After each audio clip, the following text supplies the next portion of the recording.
Gavin, this will be your first off-season pre-season as CEO of Bridlington Town Football Club after being brought in September from being Chief Executive.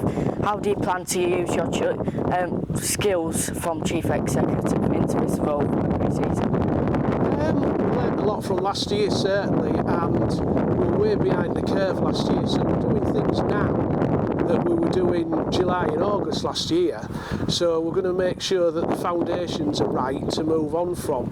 Like the pitch behind me, that's going to be absolutely bob on this year. The lads have been working on it for a couple of days, that's spot on. We're on with signings at the moment, we're on with getting kits sorted, training facilities sorted, all the foundations that we couldn't really put into place last year, and it was no fault of Pete's and no fault of Dan's, it was just the solicitors and getting everything through. So we're in a lot better place 3 months ahead of when I started last year. There's, as you say, there's a lot of new signings.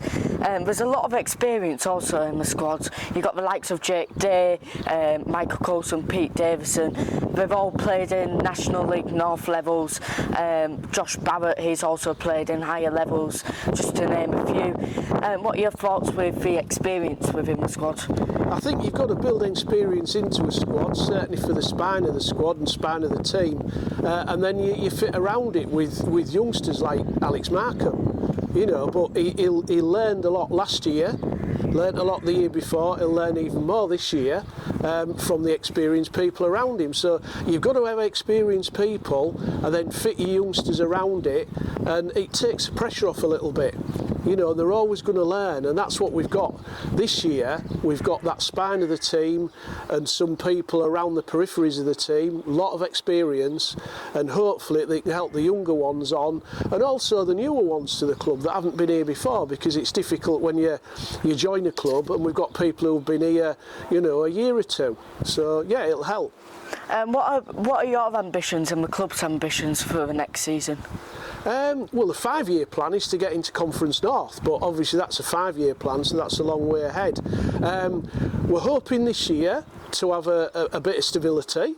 You know, mid-table beyond would be very nice, and then something to build on. You know, as you say, Rome wasn't built in a day. We're getting things right off the field, we're getting all the foundations right, and this year we want some stability, we want the fans to enjoy their football, and we certainly want to make the Mountain System Stadium a fortress, which we didn't last year and which it used to be in years gone by. So if we can do that, have the same amount of results on the road, because we weren't bad on the road, couple the two together, and you've got a successful season. Would you say consistency is key then? Oh, massive. Consistency, getting it right at the back. We shipped too many goals last year. Goal difference doesn't lie, and Tomo knows that, so he's looking to change things there. But defence starts in attack as well. You know, you can't just rely on your back four to keep the ball out of the net. It's the whole team. So, you know, it's all working together, all putting hard work in, all being fit, and they'll certainly be fit this year. They've got a really big regime, fitness regime, strength and conditioning to go through. So that will perform with a better team on the pitch, you know, physicality and fitness-wise. Obviously, in most recent weeks, a ground share agreement has been signed with Scarborough Athletic. What changes should fans see to the Mountain System Stadium? To be fair, it's not massively away from a step two. We had to have the capacity calculated to make sure that we were over 3,000. We have to put some more turnstiles in, but they're all ordered. We have to put some toilets in, but they can be portable ones, some more catering facilities. So what we've got to do is we've got to be ready to segregate fans. Not every game will be segregated, but Scarborough will look at that and certain games will be. And those games have got to have segregation in and the facilities to suit. So there isn't a lot structurally to do.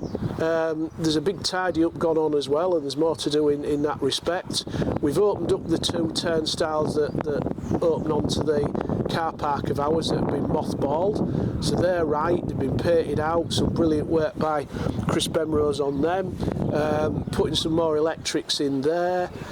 We've got all sorts of tidy up jobs to do, but nothing major. And it's just nice to help our old friends again out from up the road that we did many years ago, when we had them for 10 years. Obviously, most recently, also within the last week, Bridlington Town Football Club have announced that they are looking for volunteers to help out on match days. What are your message to fans? Yeah, if you can spare any sort of time, I've had a couple of answers to that advert, which is great. We've got various little positions that people can help with as they can. The big thing during the off season is if people want to come down and help the ground staff. I mean, obviously we won't be doing anything on the pitch for a little while. That'll take care of itself. But there's plenty of painting to do, general tidying up, and they'll get a cup of tea and a biscuit and probably a bacon sandwich, and it's a good bit of crack. And for people who want to just come and be involved and say that they've done something, we very much welcome them during the off season. Same applies with match days. There's various jobs that we can give people on match days to take the pressure off others, and any help is very much appreciated and valued. Thank you very much for your time, Gav. Very welcome, mate.